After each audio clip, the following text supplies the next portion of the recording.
In the spring of 1978, at a farm equipment sale outside of Tisdale, Saskatchewan, a 38-year-old woman named Winifred Boyle paid $55 for a 1952 Cockshutt 30 that had been sitting in a slough-edge field for the better part of 8 years. The tractor was, by any reasonable measure, finished. The front axle was bent from some long-forgotten collision with something heavy and immovable. The carburetor was clogged with varnish, so thick you could chip it with a nail.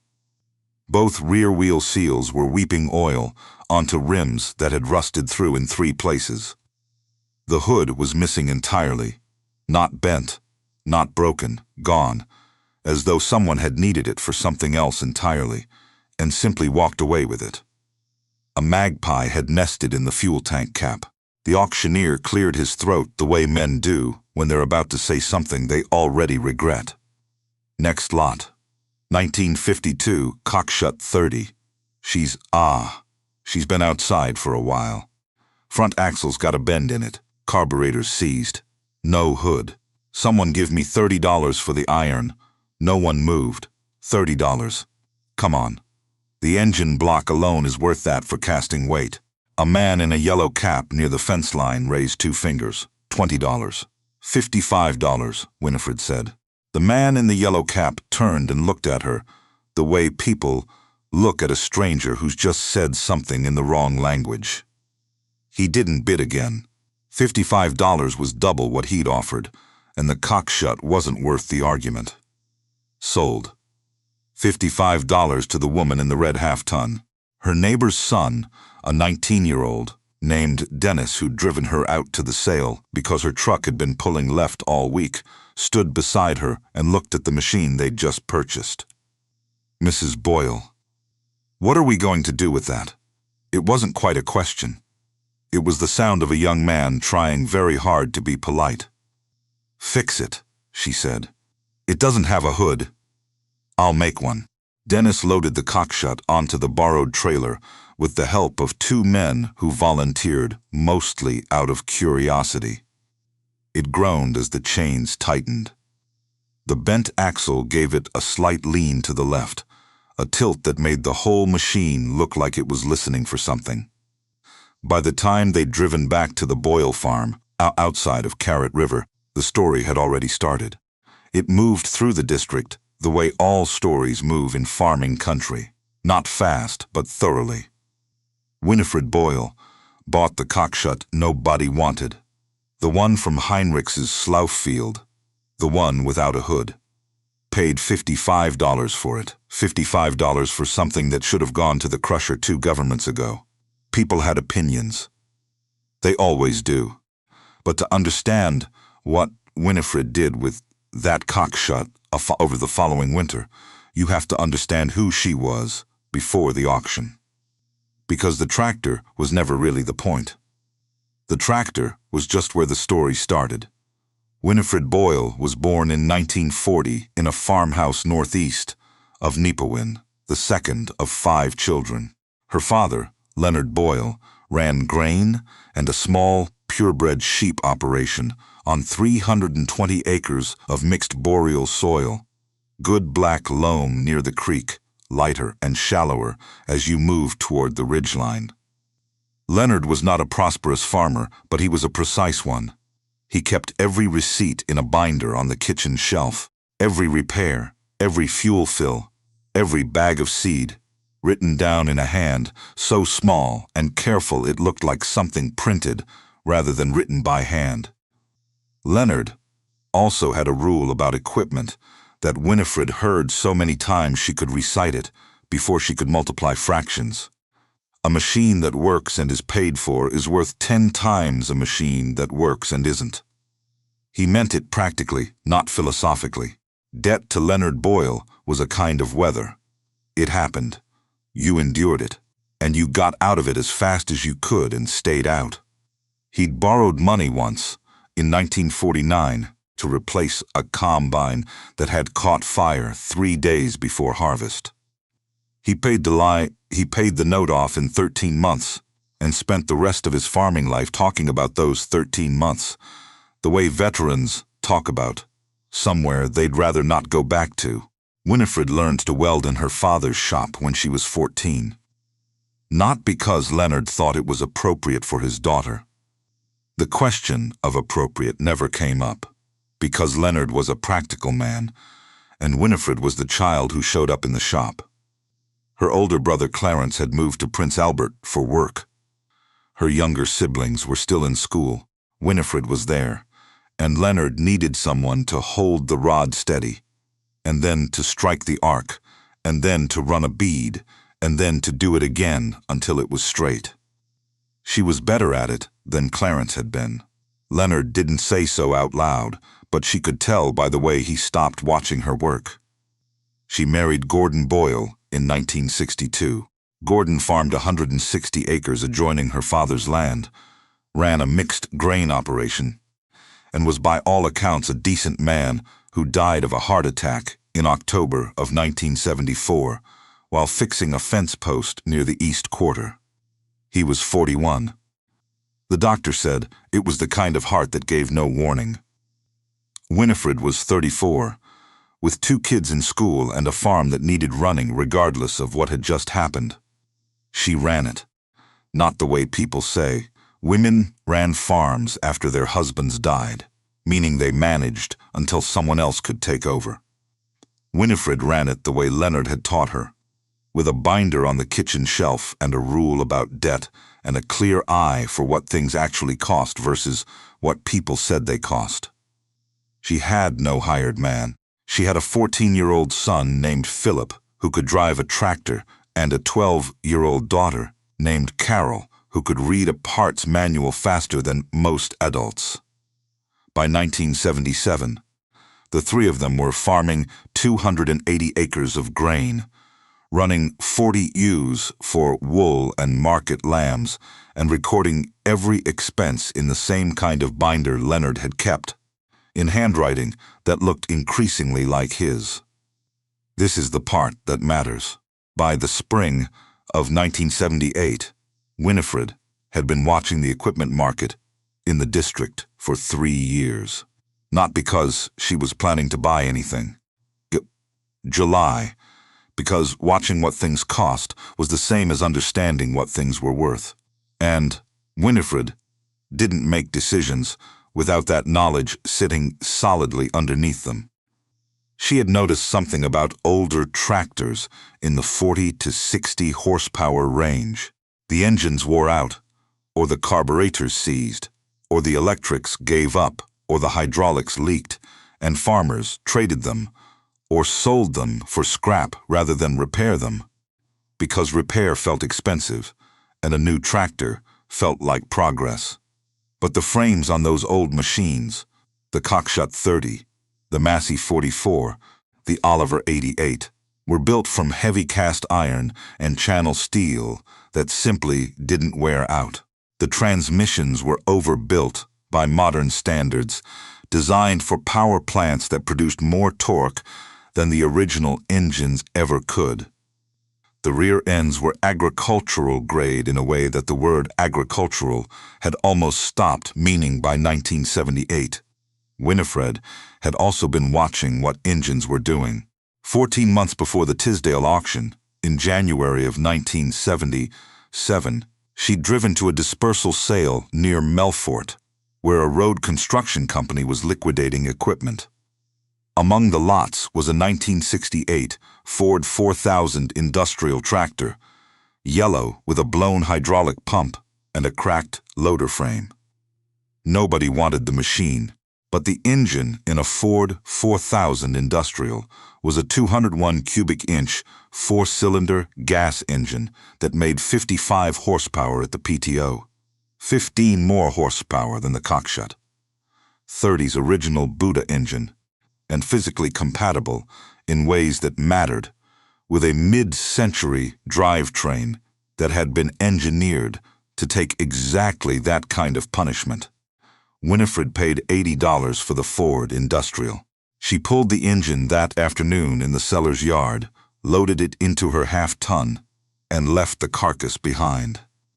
She spent 2 evenings in February sketching on graph paper at the kitchen table, after the kids were in bed. The Ford's motor mounts were different from the Cockshutts. The bell housing face didn't match, but the overall dimensions were closer than they should have been, given that these machines had been built by different companies in different countries for different purposes. The differences were workable. She'd already worked them out on paper before she bid at Tisdale. That was the thing nobody understood. They saw a woman at a farm auction paying too much for a wrecked tractor on impulse. They were watching a woman execute a plan she'd been carrying in her head since the previous winter. Winifred started the rebuild in November of 1978, when the grain was in the bin and the ewes were settled into their winter shed. She stripped the Cockshutt down to the frame in her shop, which was not her father's shop, but had been built to the same principle. Concrete floor, wood stove, workbench along the north wall, tools accumulated over decades and hung in the same spots because there was no reason to move them. The frame was good. 8 years in a slough-edge field had done nothing to the main rails. Saskatchewan sloughs are wet, but the iron Cockshutt used for the frame was heavy enough to outlast the sheet metal by a generation.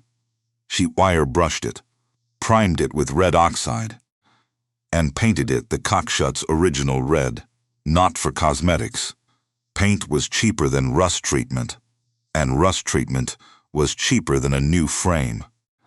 The transmission came apart on a Sunday afternoon in December. She spread the components on a piece of canvas on the floor, left side to right side, front to back. The gears were fine. 26 years of Saskatchewan grain farming, and they looked like they'd been machined last spring. She replaced the bearings, $41 from the Napier in Tisdale, and the input shaft seal, $9, and reassembled it with fresh 90-weight gear oil she'd been keeping on a shelf since the summer. The bent front axle took 3 evenings. She heated it with a propane torch, a process that her father would have called slow and correct, and pressed it straight on the shop floor using a hydraulic jack and 2 heavy blocks of railway tie she'd been using as doorstops since 1971. She checked the measurement 6 times. Straight is straight. There's no such thing as mostly straight on an axle. Then the engine. The Ford 201 had been sitting on a stand in the corner of the shop since January of 1977. Winifred had gone through it once already, that spring, while Philip was at school, and she had 3 clear days before seating. New rings, reground valves, fresh gaskets, new water pump seals. Parts cost came to $58. The engine was ready. She'd been waiting for the right frame to put it in. The motor mounts were the engineering problem. The Ford's feet were positioned 3.5 inches further apart than the Cockshutt's engine bay was designed to accept. Winifred fabricated new mounting brackets from 3/8-inch flat bar, cut on the angle grinder, drilled on the drill press, and welded to the Cockshutt's frame rails with the same stick welder Gordon had bought secondhand in 1968, and she'd maintained since 1974. She gusseted each bracket with a triangular plate, because she wanted them to last, and because Leonard Boyle's voice was somewhere in her memory, saying that a bracket without a gusset was just hope with a bolt through it. The adapter plate between the Ford flywheel housing and the Cockshutt transmission input was the part that took the most time. She made it from 1/2-inch steel plate, sourced from a farm supply in Nipawin for $14. The bolt patterns were different. 8 holes for the Ford side, 6 for the Cockshutt side. And the center pilot bore had to be precise to within a few thousandths of an inch, or the input shaft bearing would fail within 2 seasons. She drilled the outer holes first, then worked toward the center, finishing the pilot bore with a reamer she'd bought at a machinery auction in 1975 for $3 and used twice. She checked the alignment 4 times over 3 weekends. Not because she wasn't confident in her measurements, because the cost of being wrong was higher than the cost of checking again. The engine mated to the transmission on a Tuesday evening in February of 1979. The Ford settled into the Cockshutt frame with a solidity that felt earned. Not designed, earned. It fit because she had spent 14 months making sure it would. She fabricated a new hood from sheet steel and a section of grain auger housing she'd been saving in the corner of the shop since 1976. It wasn't beautiful. It was square where the original had been curved, and the seam weld along the top was visible if you looked. Winifred smoothed it with a file, primed it, and painted it red. The hood did what a hood was supposed to do: keep weather off the carburetor and give the machine back its shape. She rewired the ignition and charging system. $27 in parts from the auto supply in Carrot River. New throttle cable fabricated from bicycle brake cable and a brass fitting. New fuel line, a temperature gauge she'd pulled from a scrap truck and adapted to the Ford's water outlet, with a compression fitting and a length of copper tube. Total investment: Cockshutt 30 frame and drivetrain, $55. Ford 4000 industrial engine, $80. Engine rebuild parts, $58. Transmission bearings and seals, $50. Adapter plate steel and hardware, $14. Motor mount steel, $11. Rewiring and fuel system, $27. Hood fabrication materials, $8. Tires, used sourced from a dealer in Nipawin, $60. Miscellaneous, $22. Total, $385. 1 winter, evenings and weekends. 1 woman, 1 shop. Tools accumulated over 2 lifetimes. Winifred started the Cockshutt for the first time on a Saturday morning in April of 1979. Philip was there.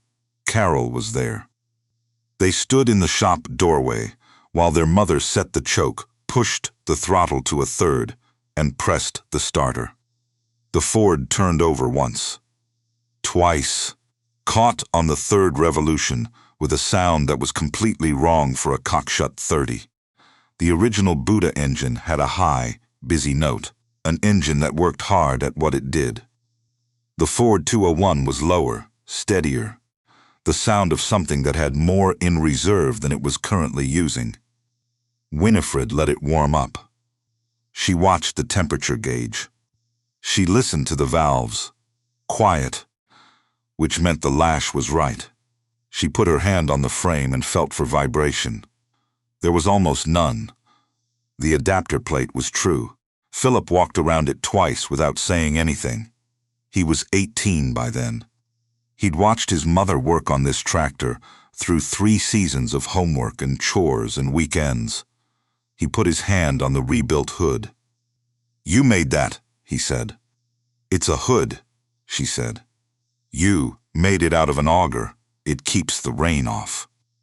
Carol was already writing down the total in the binder on the shelf. Winifred drove the Cockshutt out to the north field that afternoon and hooked up a 3-bottom plow. The original Cockshutt 30, with its Buddha engine, pulled a 2-bottom through the heavy clay near the creek with some persuasion. You could hear it working, feel the RPMs fall back as the soil resisted. A 3-bottom was at the edge of what it could manage. She dropped all 3 bottoms into the ground, opened the throttle, and the Ford pulled them through the black Saskatchewan clay without complaint. Not straining, not lugging, just working. The sound of an engine doing exactly what it was asked and finding it unremarkable.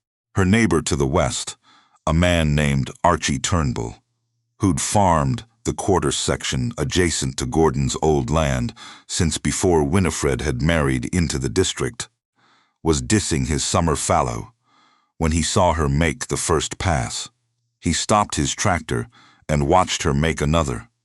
Then he drove his truck to the fence line and waited. Winifred saw him and pulled up. "That doesn't sound like a Buddha," he said. "It's not. What is it?" "Ford 201, out of a 4000 industrial." Archie looked at the machine the way farmers look at something that shouldn't work, but clearly does.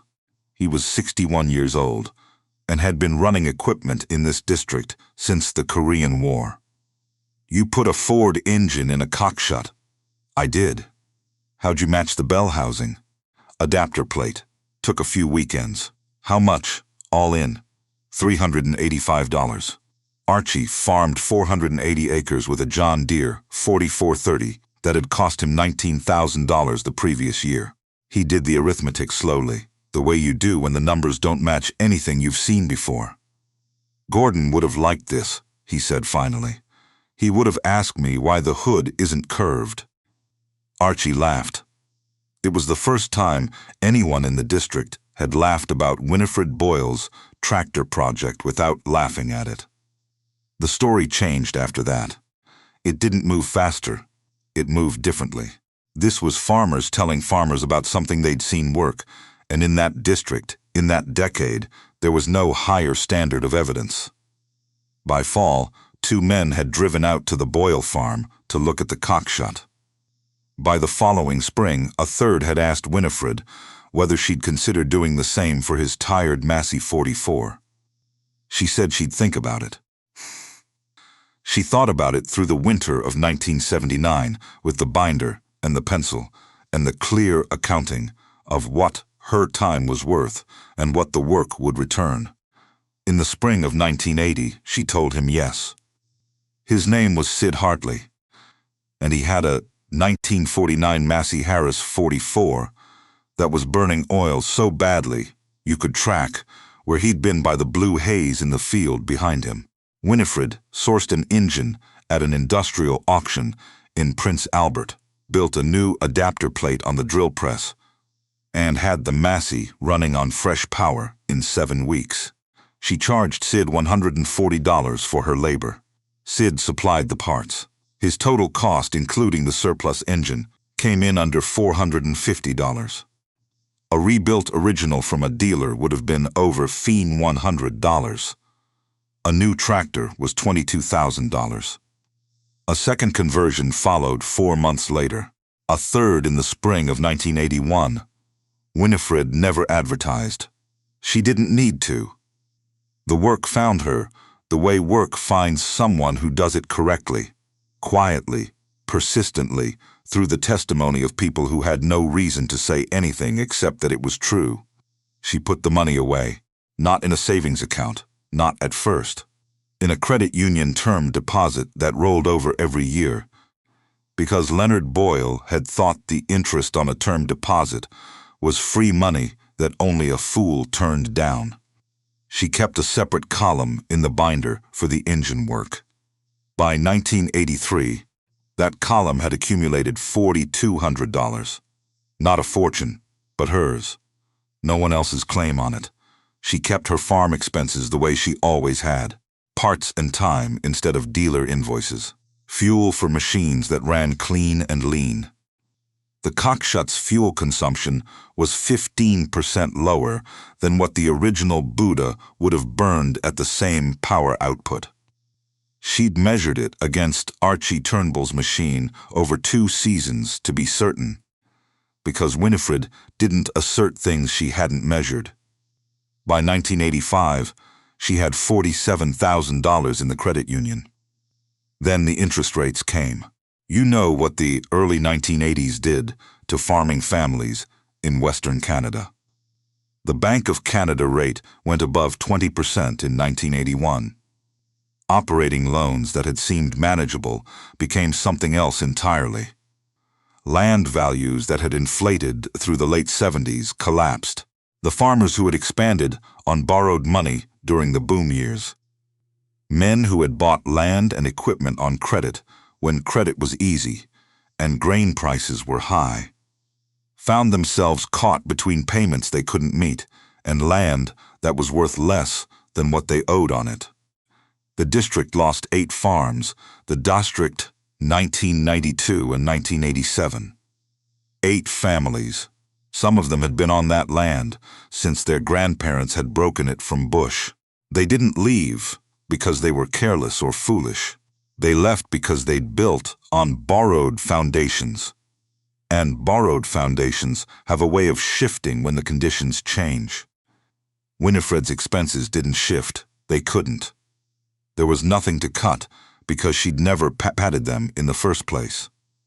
Her operating loan at the credit union was $6,000, seed and fuel, carried for 4 months and paid off after harvest. Her equipment was old and paid for. The Cockshutt, an old swather she'd rebuilt the cutter bar on in 1981, a grain truck that had belonged to Gordon's father. None of it looked impressive at the co-op. All of it was hers. She watched the auction notices in the Carrot River paper the way her father had watched the weather, not with satisfaction, not with judgment, but with the quiet attention of someone who understood the mechanism and grieved the outcome. In September of 1986, the Turnbull place went to the bank, not Archie. Archie had sold his East Quarter in 1983 and reduced his operation to what he could manage debt-free, the way an old farmer knows to do when the water rises. But the Turnbull family quarter to the north of it, 200 acres of good black ground that had been in the same family since 1912, went to the lender when the son who'd taken it over couldn't meet the operating note. The credit union set the opening bid at $320 an acre. Nobody in the room moved. $320 was below assessed value, below what the land had traded for in 1979, and still above what anyone in the district could put together in cash in the fall of 1986. $280, the auctioneer said. $250. $220. At $200, a land investment company from Calgary raised a card. They'd driven up the day before. They knew what Saskatchewan land was worth at the bottom of a cycle.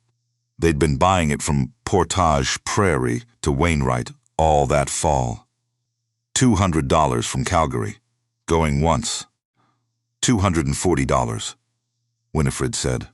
The room went still in the particular way that rooms go still when something unexpected has happened, and everyone present is trying to recalibrate. The Calgary man looked at her. He bid $260, she said. $320. $340, she said. The Calgary man turned to his colleague. They were investors. They had a return model and a ceiling.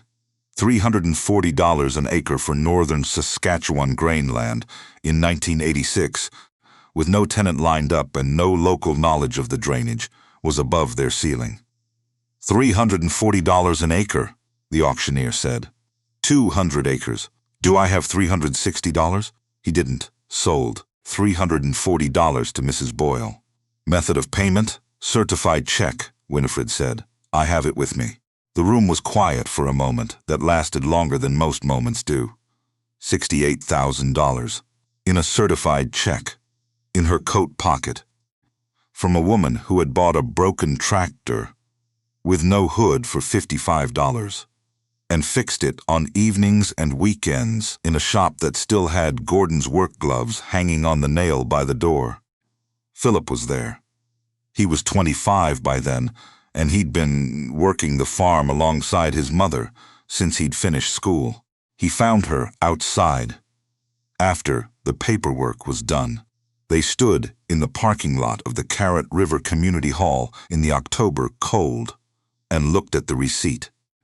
How long have you been planning this? He said. Since your father died, she said. He didn't say anything for a while. The wind was coming off the field to the north, which was her field now. You could have told me. You were 12. I wasn't 12 in 1980. No, but you were learning. And some things you learn better by watching than by being told. Philip thought about that. He'd watched his mother rebuild that Cockshutt through 3 seasons of his adolescence. He'd watched her turn down offers for the engine work when the timing wasn't right, and take them when it was. He'd watched her, read the auction notices every week, with the same unhurried attention she brought to the binder on the shelf. He thought he'd been watching her fix a tractor. He understood, standing in that parking lot in October of 1986, that he'd been watching something else. Archie Turnbull was at the dinner afterward. He was 69, retired, and he found Winifred at the end of the evening when the hall was clearing out. $68,000, he said. $68,000. In cash. Certified check. While the rest of us were figuring out how to make the bank happy, he shook his head slowly, not in disbelief, but in the way of a man who has lived long enough to recognize what he's looking at. You always kept the costs at nothing. I kept them at what they needed to be. That's different. What's the difference? Nothing is careless. What they need to be is honest. I knew what it cost to run this farm. I knew it every year. A lot of people knew what the bank told them it cost, which isn't the same thing. Archie put on his coat. His farm was 200 acres now. It was paid for. He'd made the decision to cut back instead of borrow more. And it had been the right decision, and he'd spent 4 years being certain it was the wrong one. Winifred Boyle had just bought 200 acres in cash at 47 years old. He'd spent a decade watching her do things the long way and the right way. Gordon raised a good farmer, he said. Gordon raised a good family, she said. The farming was already there. Winifred farmed the combined 360 acres until 2004, when she was 64. And her knees had filed their final protest against 26 years of climbing on and off equipment in a Saskatchewan winter. She handed the operation to Philip, who had been running most of it for years already, and knew the fields, the drainage, the binder on the shelf, and every idiosyncrasy of every piece of equipment on the property, including the Cockshutt. The Cockshutt is still running. Philip uses it for the odd jobs that don't need the bigger machines. Pulling wagons, working the yard, the kind of work that would be wasteful to put a $90,000 tractor on when you have a $385 machine that does it just as well. The Ford 201 has logged hours that Winifred stopped recording in the binder after 12,000 because she'd proven what she'd set out to prove. The Cockshutt's original transmission, the cast iron gears that were already 26 years old when she bought it for $55, is still shifting clean. Philip's daughter is 16. She's been in the shop since she could reach the drill press table. The adapter plate drawings are still in the binder, in Winifred's careful handwriting, alongside the parts, receipts, and the fuel logs, and the column for the engine work. In 2007, the Saskatchewan Women's Institute regional chapter invited Winifred to speak at their spring gathering in Nipawin. She was 67 and had not spoken publicly about anything in her life outside of a credit union annual meeting in 1993. She almost declined. Philip convinced her otherwise. She stood at the front of the room with nothing in her hands. She had thought about what she wanted to say for 3 weeks and written none of it down. People have asked me why I bought a broken tractor for $55 when I could have put that money toward a down payment on something newer. That's the wrong question. The right question is why a newer tractor would have been worth more to me than the $68,000. I used to buy my neighbor's land in 1986. She paused. I didn't do anything complicated. I looked at what I had. I looked at what I needed. I found the cheapest honest path between those 2 points, and I walked it. My father called that arithmetic. I've never found a better word for it. She paused again. My tractor cost $385. My neighbor's tractor cost $19,000. In 1986, my tractor was still working, and his land was for sale. That's not a coincidence. That's what happens when you build on what you own instead of what you owe. She stopped and looked out at the room. Women of her own generation, mostly. A few younger ones. People who had lived through the same decade she had. Some of them in harder circumstances, some of them in easier ones. I bought 200 acres of this province in cash. When the bank was taking it from the family that broke it from Bush. That money came from a $55 tractor and a winter in my shop, and 30 years of writing down every cent in a binder. It came from knowing what things actually cost, not what they were supposed to cost. It came from my father's way of thinking, which I couldn't have named when I was young, but can name plainly now. If you own your tools, you own your work. If you own your work, you own your time. If somebody else holds the note on your tools, they own all three, and they will collect on that ownership exactly when you can least afford to pay. She stepped back from the podium. The room was quiet before it wasn't. Philip drove her home. They didn't talk much on the way. The fields were just going green with the first week of May warmth. The kind of green that only comes once a year in Saskatchewan, and that anyone who has grown up farming here carries somewhere in their body as a signal that the season has turned. At the farm, before she got out of the truck, she looked at the shop light she always left on. "You know what that Cockshutt taught me," she said. "Not how to build an adapter plate. How to see what something is instead of what it looks like." Philip waited. Everybody saw a wrecked machine with a bent axle and no hood. I saw a frame that would outlast the century. I saw a transmission that had more capacity than it had ever been given. I saw a $385 answer to a $19,000 question. The difficult part was never the welding. The difficult part was learning to look correctly. She got out of the truck and went inside. The shop light was on. The Cockshutt was in the shed.